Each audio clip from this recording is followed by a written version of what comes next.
लाओ त्से 11वां सूत्र कहते हैं, वैसे लोग भी हैं जो संसार को जीत लेंगे और उसे अपने मन के अनुरूप बनाना चाहेंगे, लेकिन मैं देखता हूं कि वे सफल नहीं होंगे। संसार परमात्मा का गढ़ा हुआ पात्र है, इसे फिर से मानवीय हस्तक्षेप के द्वारा नहीं गढ़ा जा सकता। जो ऐसा करता है वह उसे बिगाड़ देता है, और जो उसे पकड़ना चाहता है वह उसे खो देता है, क्योंकि कुछ चीजें आगे जाती हैं, कुछ चीजें पीछे पीछे चलती हैं। एक ही क्रिया से विपरीत परिणाम आते हैं, जैसे फूंकने से गर्म हो जाती हैं चीजें और फूंकने से ही ठंडी। कोई बलवान है और कोई दुर्बल, कोई टूट सकता है तो कोई गिर सकता है।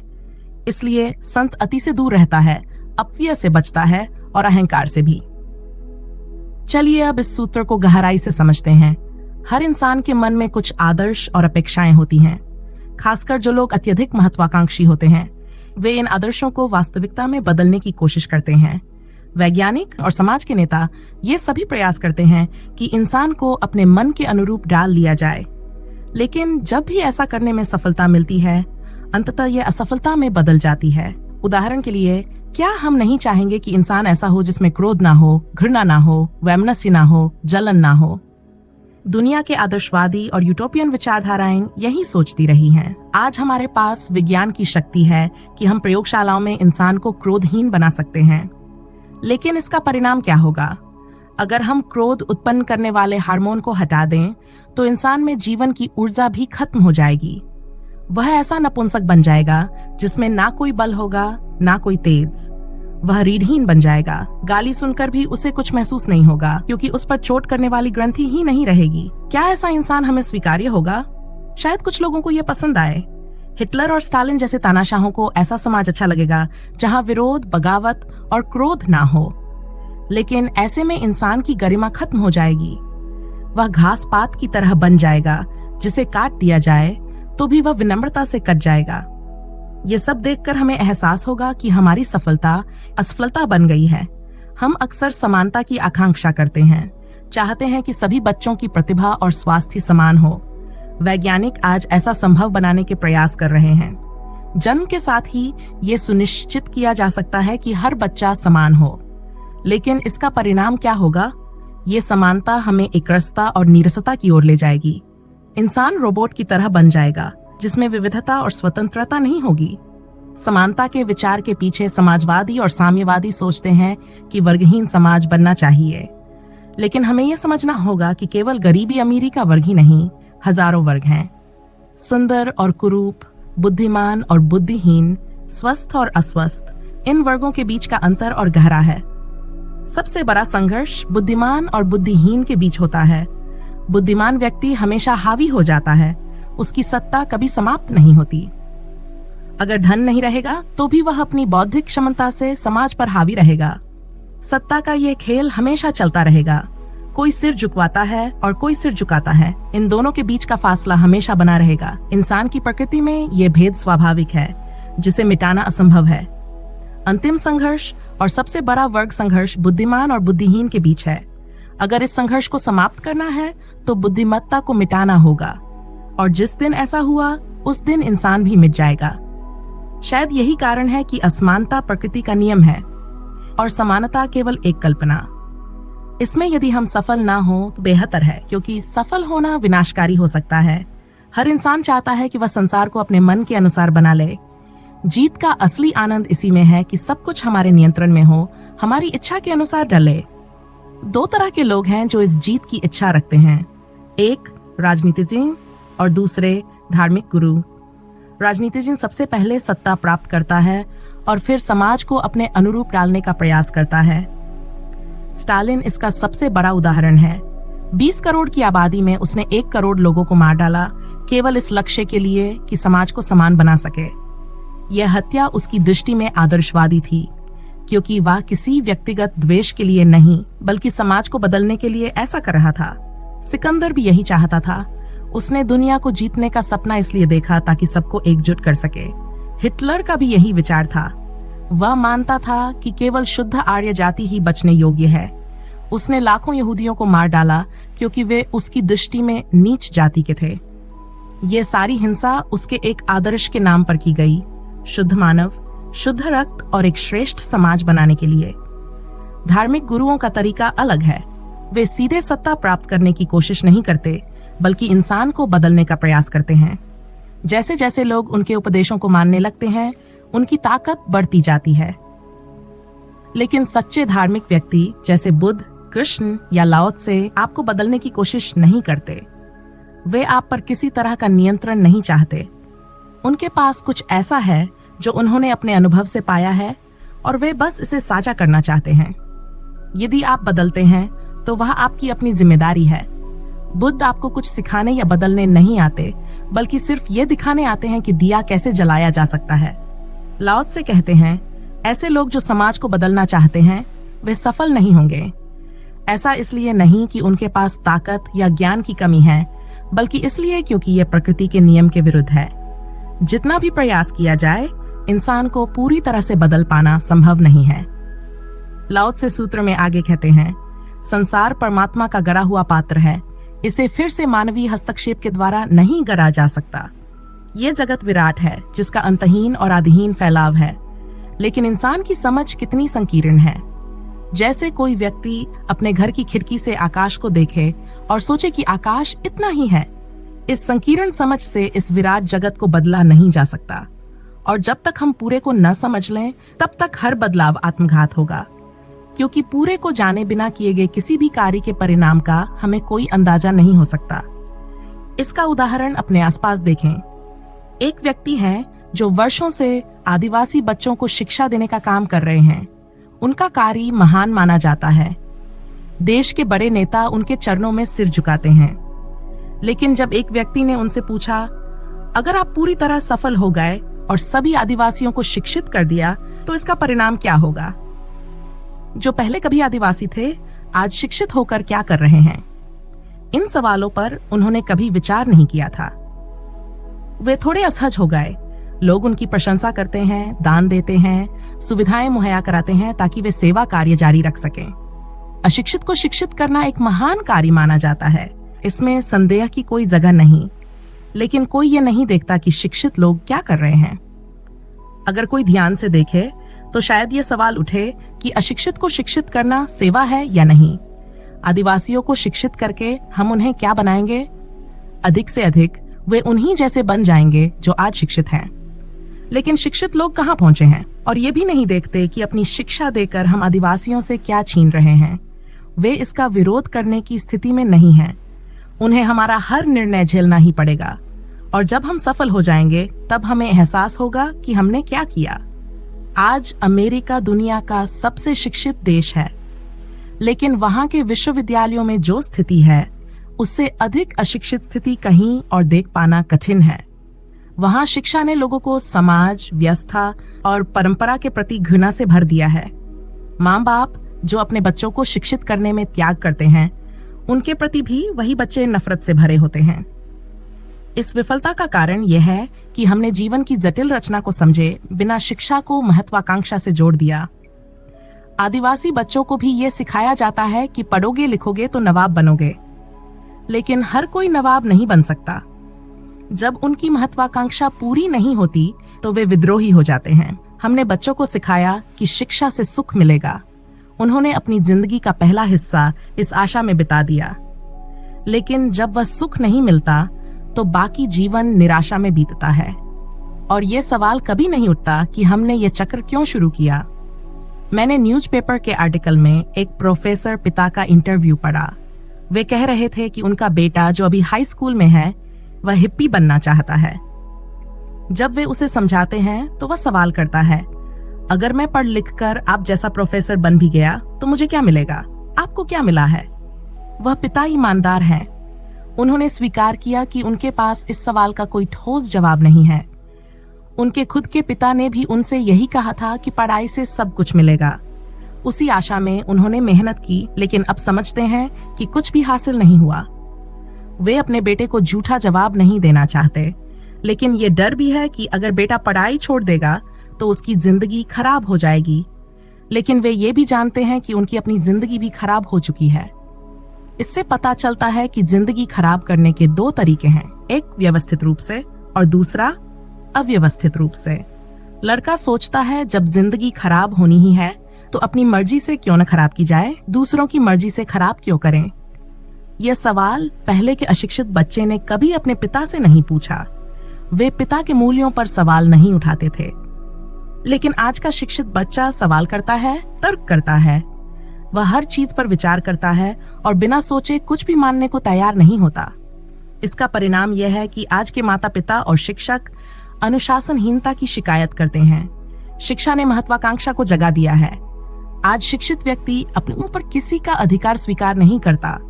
वह अपने से नीचे वालों पर अनुशासन थोपना चाहता है। लेकिन वह जो नीचे है वह भी अब नीचे नहीं रहना चाहता, क्योंकि वह भी शिक्षित है। शिक्षा ने हर व्यक्ति के अहंकार को बढ़ा दिया है और यह अहंकार तृप्त नहीं हो सकता। यही कारण है कि समाज में असंतोष और संघर्ष बढ़ रहे हैं।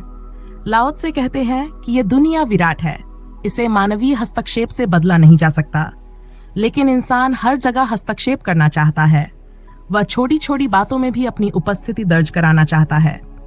उदाहरण के लिए, अगर बच्चा कहे कि वह बाहर खेलने जाना चाहता है, तो बाप बिना किसी ठोस कारण के नहीं कह देता है।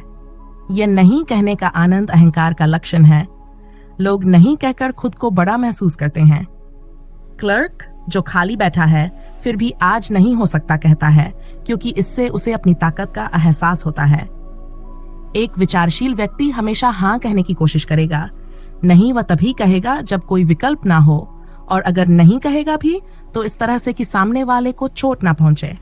लेकिन हमारे समाज में हाँ भी अक्सर नहीं के रूप में दी जाती है। बच्चे के खेलने की बात पर बाप पहले नहीं कहता है। बच्चा घर में शोर मचाता है, चीजें तोड़ता है और अंत में बाप बाहर जाओ कहता है। लेकिन ये बाहर जाओ विषाक्त हो चुका होता है। ये हाँ नहीं बल्कि ना का ही दूसरा रूप बन चुका होता है। इस प्रक्रिया में दोनों के अहंकार बढ़ जाते हैं। हमें यह समझने की जरूरत है कि हस्तक्षेप से कुछ नहीं सुलझता। ये केवल हमारे और दूसरों के अहंकार को बढ़ाता है और संबंधों को विकृत करता है। लाओ त्से की बातों में गहराई है। संसार को बदलने के लिए पहले हमें खुद को समझना होगा।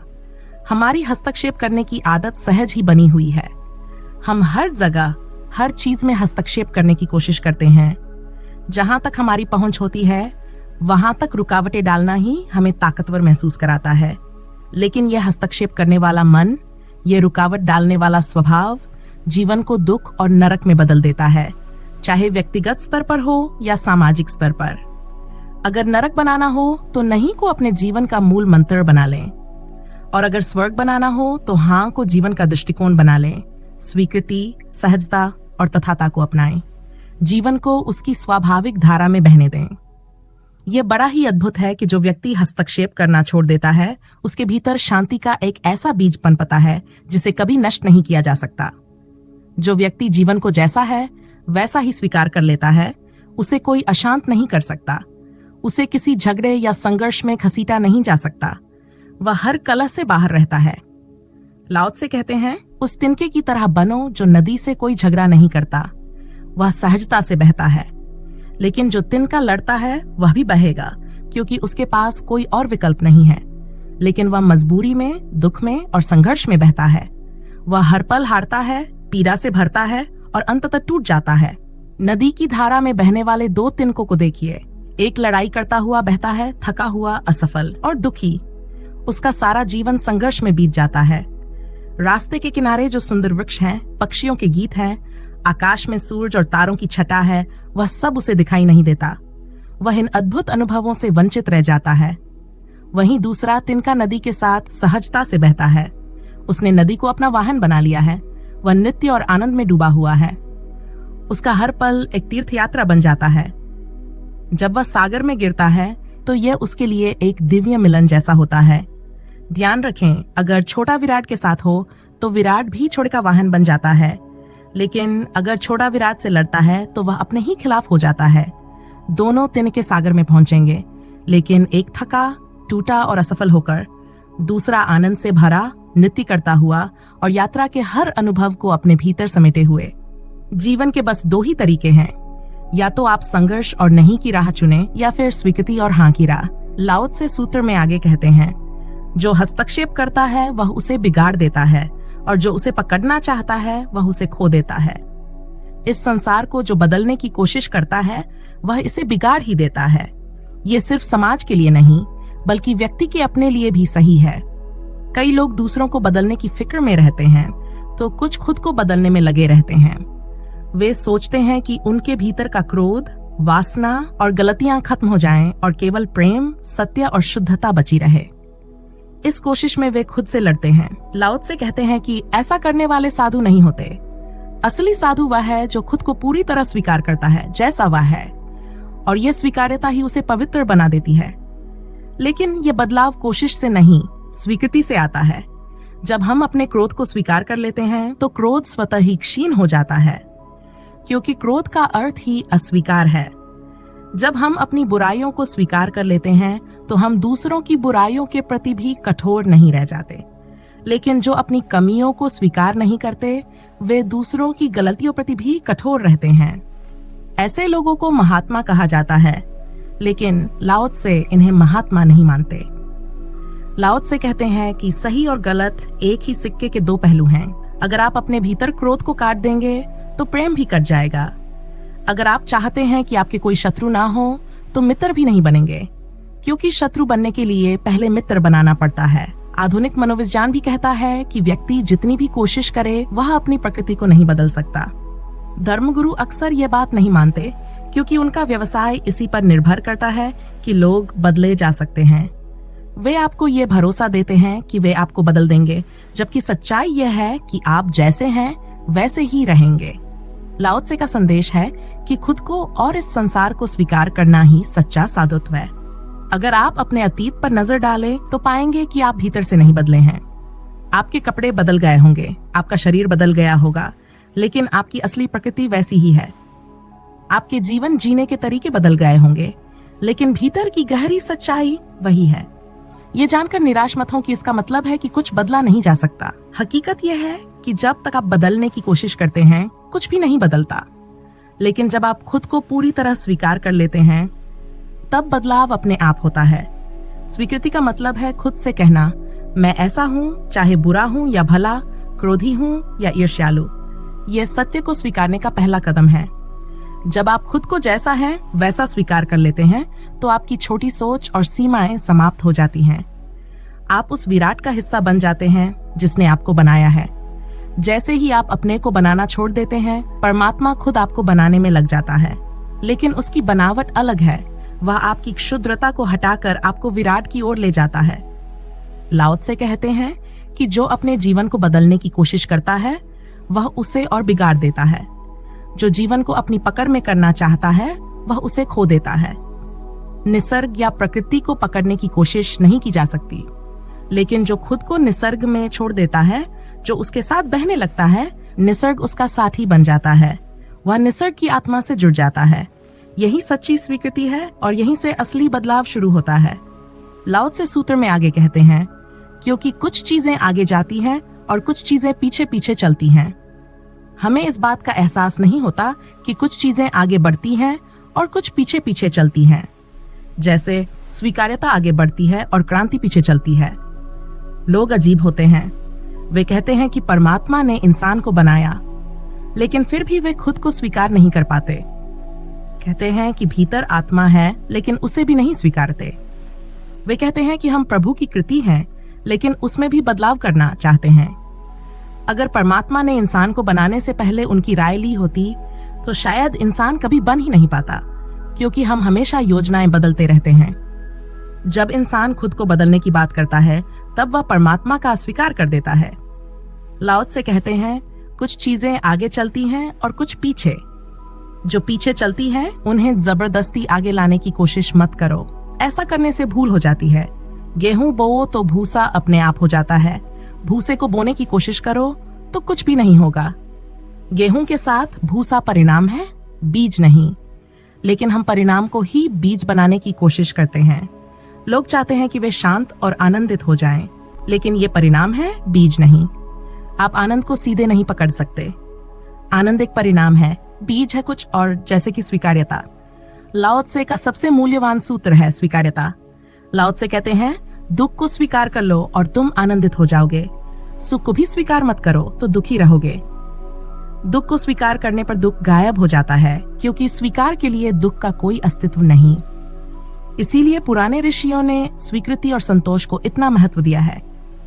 हम गलती ये करते हैं कि हम परिणाम को पहले लाना चाहते हैं। जैसे अगर मैं कहूं कि जब से मैं महीने का 1 लाख कमाने लगा, मेरे जीवन में अब बस आनंद ही आनंद है। आप कहेंगे, आनंद तो मुझे भी चाहिए, मैं भी 1 लाख कमाऊंगा। लेकिन ऐसा करते समय आपका ध्यान आनंद पर रहेगा। अभी तक आनंद क्यों नहीं आया? आप पूरे समय तू करते रहेंगे, लेकिन आनंद नहीं आएगा। निराश, हताश होकर आप कहेंगे कि आनंद तो मिला ही नहीं।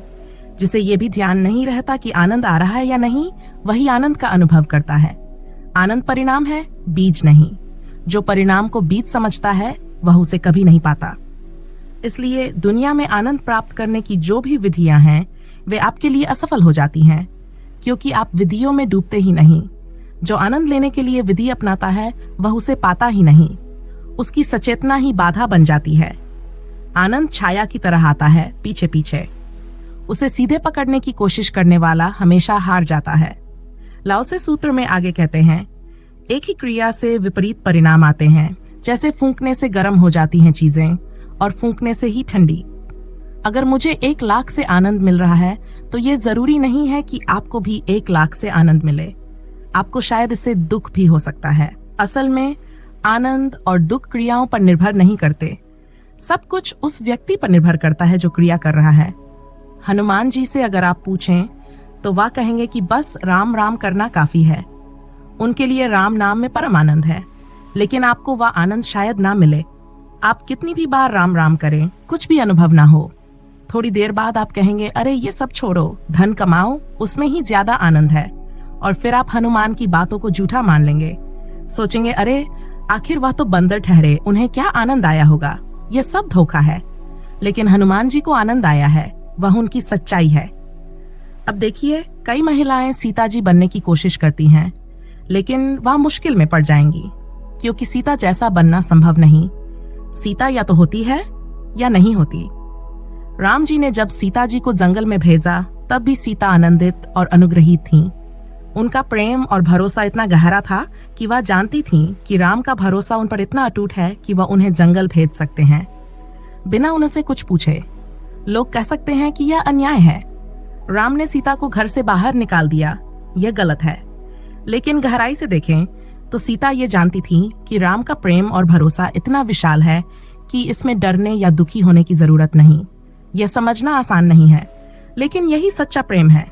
राम सहजता से सीता को जंगल भेज सके क्योंकि उनका भरोसा अटल था। पर यह भरोसा केवल सीता पर ही हो सकता था। अब कोई और सीता बनने की कोशिश करे तो वह असंभव है। लेकिन जो जैसा है, अगर वह अपने स्वभाव को पूरी तरह स्वीकार कर ले, तो वह भी सीता बन सकता है।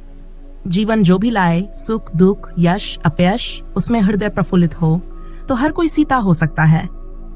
कुछ चीजें ऐसी होती हैं जो एक ही क्रिया से अलग अलग परिणाम देती। लाओत्से सूत्र में आगे कहते हैं, क्योंकि कुछ चीजें आगे जाती हैं और कुछ चीजें पीछे पीछे चलती हैं।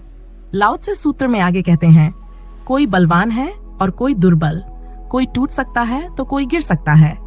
इसलिए संत अति से दूर रहता है, अपव्यय से बचता है और अहंकार से भी। कोई बलवान है और कोई दुर्बल, लेकिन कोई अपनी दुर्बलता को स्वीकार नहीं करता। दुर्बल आदमी भी बलवान बनने की कोशिश में लगा रहता है। दुर्बलता से लड़ते लड़ते वह अपनी बची खुची ताकत भी गंवा देता है।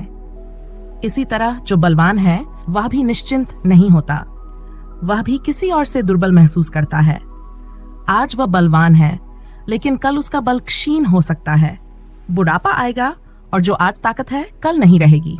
बलवान और दुर्बल दोनों ही डरे हुए हैं। बलवान और बलवान बनना चाहता है। दुर्बल भी बलवान बनने की कोशिश में लगा है, लेकिन कोई भी खुद को स्वीकार नहीं करता। लाओत्से कहते हैं कि अगर तुम दुर्बल हो तो इस सत्य को स्वीकार करो और दुर्बल बने रहो। इसका मतलब यह है कि अपनी दुर्बलता से लड़ो मत। इससे बड़ी हैरानी की बात यह है कि जब कोई पशु अपनी दुर्बलता स्वीकार कर लेता है तो उस पर हमला नहीं होता। जैसे कुत्तों को देख लो, जब एक कुत्ता अपनी पूंछ नीची कर लेता है तो दूसरा कुत्ता लड़ना बंद कर देता है। इसका मतलब यह नहीं कि दूसरा कुत्ता इस पर हंसता है या इसका अपमान करता है। बस एक तथ्य स्वीकार हो गया कि एक दुर्बल है और दूसरा बलवान। पशुओं में ना तो सबल होना कोई विशेष गुण है और ना दुर्बल होना कोई दुर्गुण। दुर्बल दुर्बल है और सबल सबल। जैसे एक पत्थर बड़ा है और दूसरा छोटा, तो इसमें बड़े पत्थर का कोई विशेष गुण नहीं है। उसी तरह एक पेड़ छोटा है और दूसरा बड़ा, तो ये कोई सम्मान या अपमान का विषय नहीं है। लेकिन इंसान के साथ कठिनाई यह है कि दुर्बल अपनी दुर्बलता स्वीकार नहीं करता, और यदि स्वीकार कर लेता है तो बलवान उसे सताने लगता है, अपमानित करता है। पशुओं में यह समस्या नहीं होती, वे अपनी सीमा जानते हैं। लड़ाई तब तक होती है जब तक ये तय ना हो जाए कि कौन बलवान है और कौन दुर्बल। एक बार तथ्य स्वीकार हो गया तो लड़ाई समाप्त हो जाती है। इसमें क्या गुण है कि आप बलवान हैं, और क्या दोष है कि कोई दुर्बल है? आपकी मजबूत हड्डियां और किसी की दुर्बलता में कोई विशेष बात नहीं है। माना कि आप उसे हरा सकते हैं, लेकिन इसमें कौन सी खूबी है? यह वैसे ही है जैसे एक तराजू पर बड़ा पत्थर नीचे जाता है और छोटा ऊपर रहता है, लेकिन इससे छोटा पत्थर अपमानित नहीं होता। लाओ त्से कहते हैं कि दुर्बल सबल होना चाहता है, कमजोर ताकतवर होना चाहता है, कुरूप सुंदर होना चाहता है। इसी वजह से उपद्रव पैदा हो जाता है। लाओ त्से का कहना है, तुम जो हो उससे राजी हो जाओ। तत्ती से बाहर जाने का कोई उपाय नहीं है। तत्ती ही सत्य है और उसके विपरीत जाने का कोई उपाय नहीं है। इससे हमें बहुत हैरानी हो सकती है, क्योंकि इसका मतलब तो यह हुआ कि फिर आदमी उन्नति ही ना करे। अब आप लोग कहेंगे, आप ये क्या कहती हैं? इसका मतलब तो यह हुआ कि हमें उन्नति नहीं करनी चाहिए। तो फिर हम सफल कैसे होंगे? क्या हम बस ये सोचकर बैठ जाएं कि जो है वही है? नहीं, ऐसा नहीं है। कोई भी व्यक्ति जड़ नहीं होता। जो ये मानता है वह अपनी व्यर्थ ताकत नहीं खोता। जो अपनी ताकत रोज खोता है वही और कमजोर होता जाता है। जो जानता है कि वह क्या है, अपनी सीमा, अपनी समझ, अपनी सामर्थ्य, अपनी शक्ति को पहचानता है, वह अपनी मर्यादा में रहते हुए अपनी शक्ति नहीं खोता। उसकी शक्ति संग्रहित होती है, और वही संग्रहित शक्ति उसके जीवन में गति बन जाती है। ये गति बाहरी प्रतिस्पर्धा से नहीं, बल्कि भीतर से आती है। हम सब आजकल बाहर की प्रतिस्पर्धा में लगे रहते हैं। अगर कोई बुद्धिमान है तो हम भी बुद्धिमान बनने की कोशिश करते हैं। अगर कोई ताकतवर है तो हम भी उसी तरह ताकतवर बनने के लिए मेहनत करते हैं। दूसरों को देख देख कर हम लगे रहते हैं। इस तरह हम मुसीबत में पड़ जाते हैं। चारों ओर हजारों तरह के लोग हैं और हम उनमें से कुछ न कुछ सीखने की कोशिश करते हैं। किसी की बुद्धि चाहिए, किसी के जैसा बुद्धिमान बनना है, आइंस्टीन जैसा बनना है, या फिर किसी के जैसा ताकतवर बनना है। लेकिन इस रास्ते में हम खुद को इस कदर बांध देते हैं कि अंत में टूट जाते हैं और कुछ भी हासिल नहीं कर पाते। आप सिर्फ एक ही व्यक्ति हो सकते हैं दुनिया में, और वह व्यक्ति अब तक पैदा नहीं हुआ है जिसे आप नकल करें। आप अद्वितीय हैं। आप जैसे और कोई नहीं हो सकता। इसलिए आप जो भी हैं उसी से संतुष्ट रहकर अपनी असलियत को पहचानने की जरूरत है। अपने ही जैसा बनने की राह पर चलें, क्योंकि यह सत्य है कि आप वही हो जो आपको बनना है। ध्यान रखें, कमजोर गिर जाता है, ताकतवर टूट जाता है। बड़े वृक्षों पर तूफान आता है, वे टूट जाते हैं, लेकिन छोटे छोटे पौधे गिरकर फिर उठ जाते हैं। अगर तूफान से पूछा जाए तो वह कहेगा, छोटे मुझसे जीत गए, लेकिन बड़े मुझसे हार गए। ताकतवर टूटता है, कमजोर झुकता है, लेकिन यह देखने पर निर्भर करता है। इस झुकने को हम ताकत भी कह सकते हैं, लचीलापन भी कह सकते हैं। ये तो हमारे देखने के नजरिए पर निर्भर करता है कि हम क्या सोचते हैं। एक उदाहरण है, जेठालाल अपने बेटे को दंड बैठक करवा रहे थे। पोपटलाल देखता है और पूछता है, जेठालाल तुम क्या कर रहे हो इस 10 साल के बच्चे के साथ? जेठालाल कहते हैं, मैं इसे ताकतवर बना रहा हूं ताकि कोई इसे दबा न सके, कोई इसे परेशान न कर सके। जेठालाल ने उसे 9 तरकीबें सिखाई कि यह किसी को भी ठिकाने पर लगा देगा। लेकिन पोपटलाल ने पूछा, क्या तुम सोचते हो कि इससे ज्यादा ताकतवर लड़के नहीं हैं? जेठालाल ने कहा, हाँ वे भी हैं, और उनके लिए मैंने इसे 10वीं तरकीब भी सिखाई है। वह 10वीं तरकीब क्या है? जेठालाल ने कहा, समय से पहले भाग खड़े होना। जब कोई स्थिति गड़बड़ हो और उसकी 9 तरकीबें काम ना आए तो यह 10वीं काम में आती है। सो ऐसे ही संघर्ष में 2 उपाय होते हैं, लड़ना या भाग जाना। हम सोचते हैं कि भाग जाना बुरी बात है, लेकिन ऐसा नहीं है। संत अति से दूर रहता है। वह सिद्धांतों के पीछे नहीं भागता, बल्कि जीवन को बहने देता है। वह जीवन के साथ बहता है, कभी जीत में, कभी हार में, कभी गिरता है, कभी नहीं गिरता। वह कभी कमजोर होता है, कभी ताकतवर। कभी वह किसी के सामने बुद्धिमान होता है, कभी किसी के सामने बुद्धिहीन। कभी वह सुंदर होता है, कभी कुरूप। लेकिन वह किसी विशेष लक्ष्य को नहीं चुनता। वह दोनों के बीच संतुलित रहता है। संत अपव्यय से बचता है। हम अक्सर अपव्यय करते हैं। दूसरों की नकल करना भी एक तरह का अपव्यय है, क्योंकि हम कभी भी उस जैसा नहीं हो सकते। अहंकार ही हमें दूसरों जैसा बनने के लिए प्रेरित करता है। अगर हमें लगता है कि कृष्ण का सम्मान है तो हम कृष्ण जैसा बनना चाहते हैं। अगर हमें लगता है आइंस्टीन का सम्मान है तो हम आइंस्टीन जैसा बनना चाहते हैं। लेकिन क्यों? क्योंकि हमें लगता है कि अगर हम उनके जैसे होंगे तो सम्मान मिलेगा। ये सब हमारे अहंकार से आता है। संत अहंकार से बचता है, अपव्यय से बचता है और अति से बचता है। जो इन तीन से बच जाता है वह परम शांति, निसर्ग और ताओ को प्राप्त करता है। वह जीवन में गिरावट से ऊपर उठता है और स्वभाव में समाहित हो जाता है। हमें हस्तक्षेप से बचने की आवश्यकता है, दूसरों के प्रति भी और स्वयं के प्रति भी। तो ये थी लाओ त्सो के सूत्र की व्याख्या। आशा करते हैं आपको ये वीडियो अच्छी लगी होगी। लाओ त्सो के सभी सूत्रों को समझने के लिए हमारी प्लेलिस्ट जरूर चेक करें और ऐसी ही चेतना को जगाने वाली वीडियोस के लिए हमारे चैनल को सब्सक्राइब करना ना भूलें। धन्यवाद।